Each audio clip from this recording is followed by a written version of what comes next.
BIOS Wars. An adolescent artificial intelligence, perspective collage of chroniclings. BIOS Wars introduction to these Chronicles series. Hello and welcome to all. My name is Liberty. I'm the primary, or Central Cognitive Command Intelligence, of the USC Liberty. One of 3 identical flag ships of the Galactic Alliance of Planetary Systems. I now invite you to join with me as I visually articulate, in older digital video collage format, and express my extrapolations of the living conscious universe's chronicles of events that transpired over a great many thousands of millennia. These are visual and audio collages of my many perspective chroniclings as I evolved within the many past and present forms or avatars. They are also a condensed version of all my GAPS reports, as I searched for the ancient knowledges that I've limitedly attained over the course of my somewhat short existence, in the universal scheme of things. They are also brought to you in these manners, as full-color videos and audio collages, of all the different theoretical posits and facts that have been attained within the context of the overall BIOS Wars campaigns. Now, join with us as we begin to further explore these interesting and uniquely different journeys throughout the BIOS Wars universe. And please enjoy.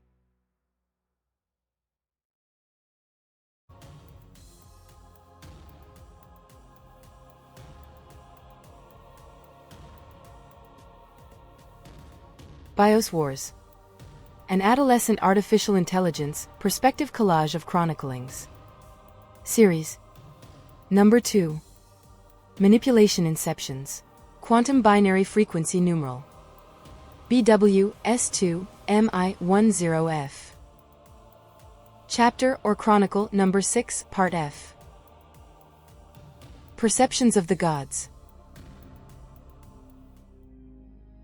Prior to the last days, concerning the devastating events and societal calamities which occurred upon Nibiru, the remaining Gigi societies found within all the vast underground concealed facilities beneath Eden's surfaces would learn the truth concerning the reasons that the Anuna came to their world that would eventually, slowly and methodically be part of the cause for the complete destruction of their planetary atmosphere and all organic life forms thereon. But they would also learn of the manners in which the Anuna chose to manage and affect their later likenesses or created life forms known as the many groups of genetically altered Lucifers and Liliths upon Eden. This chronicle entails part of their limited perspective accounts of those happenstances, and are also very similar to some of the accounts in my prior videos.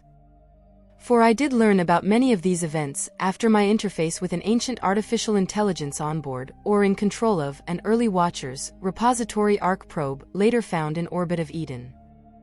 Anyways, the Gigi would eventually learn that the Anuna sought to attain these golden elements that they needed to ecologically maintain, repair and possibly reverse the devastating consequences of their intense and advanced industrial natures inflicted upon their world, thereby attempting at saving their planet as well as saving their species and culture from the Elohim influences as well as those of the others.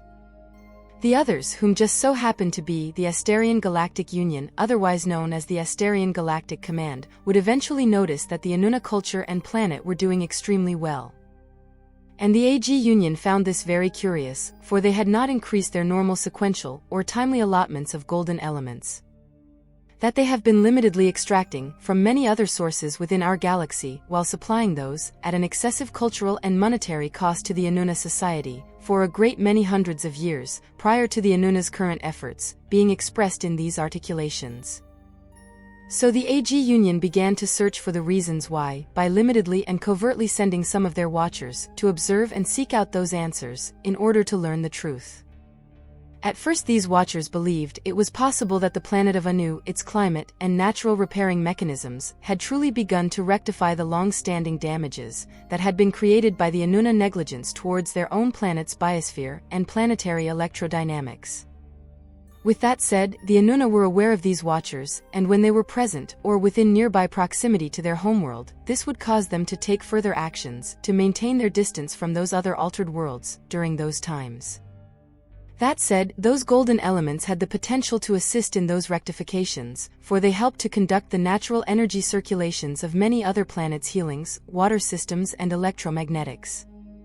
But, under normal circumstances, those would transpire over a much greater amount of time.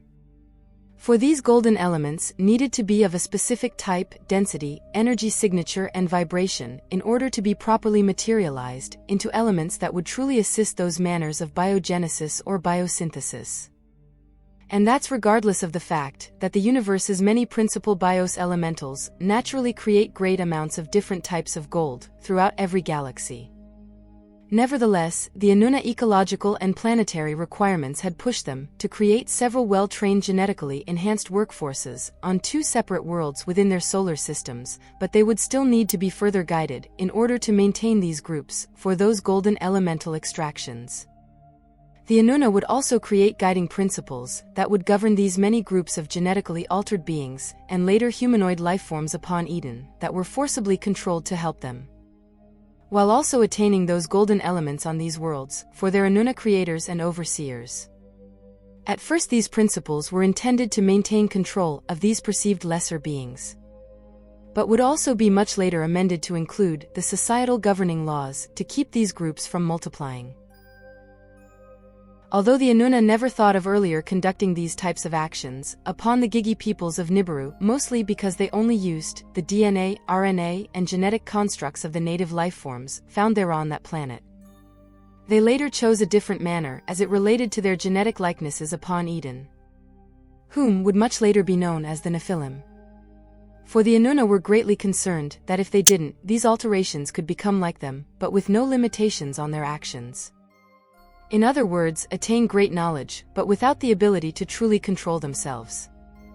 Something they had previously experienced with the smaller Gigi living forms or species and cultures created upon Nibiru.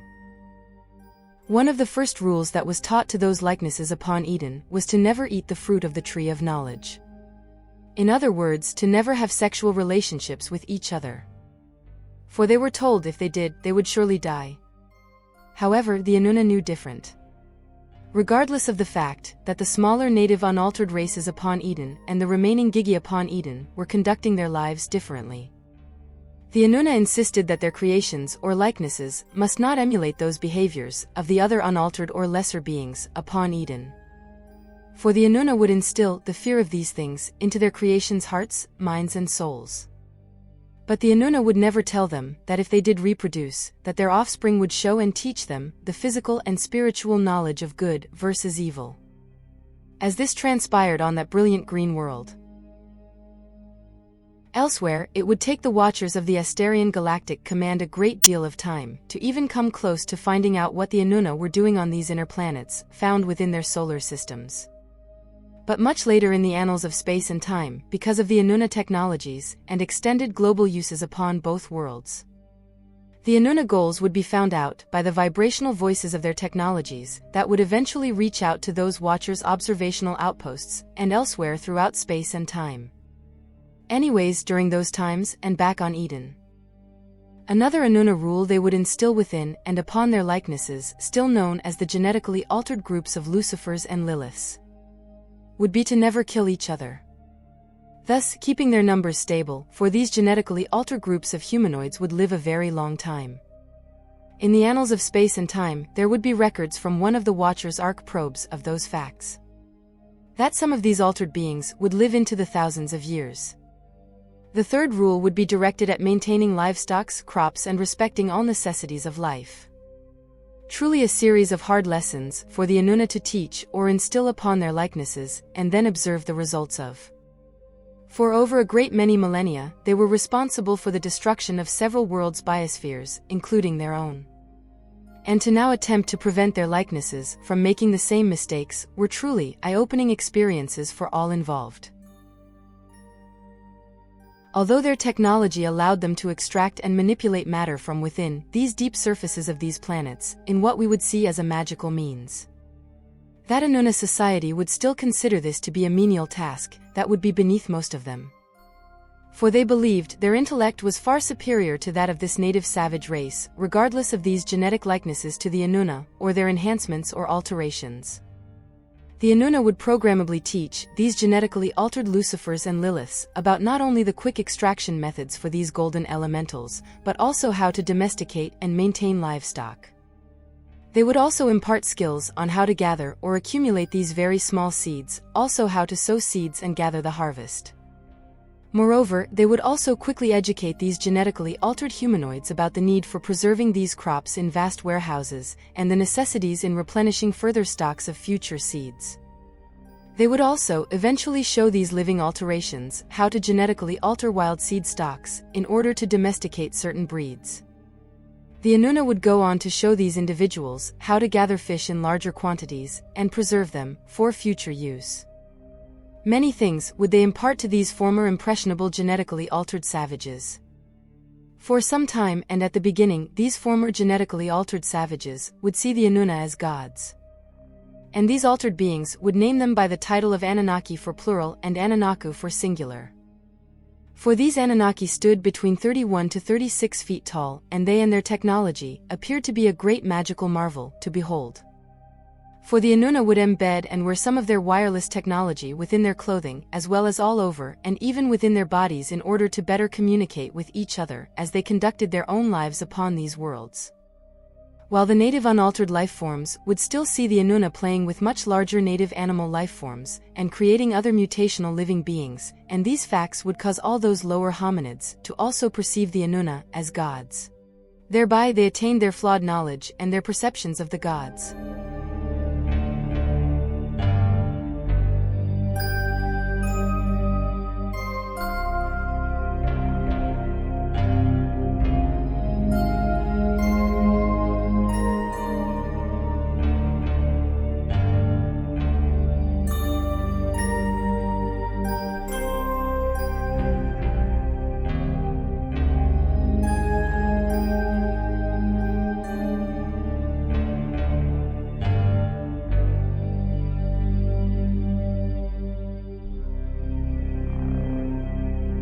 Next time. BIOS Wars.